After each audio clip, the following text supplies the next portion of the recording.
Why is this so significant for the Orioles? It's just a backup catcher, right? Well, the Orioles have lost, 5 catchers so far? Gary adding to the list here.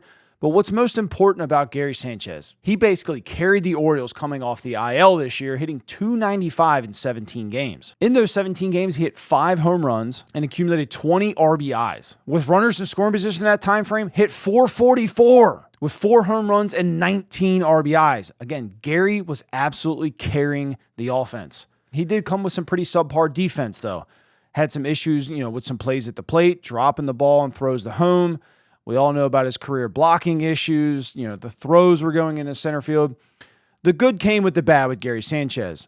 The part that really stinks, right? He just signed a 1-year, $8.5 million deal.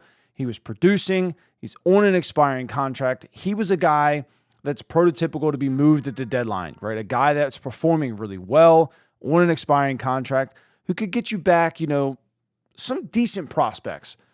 Well, now being out past the trade deadline, the Orioles get nothing for Gary Sánchez. They don't get their guy to kind of help get them a prospect or two.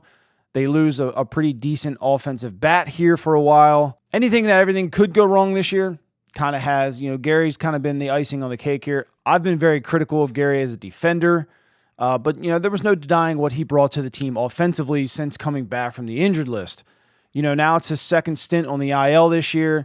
Missing a good chunk of games so far, so it's a big blow to the O's. Hopefully they can kind of scrounge together some wins and keep moving forward here. Get some prospects, get some good major league players here at the deadline, and try and sneak into the playoffs.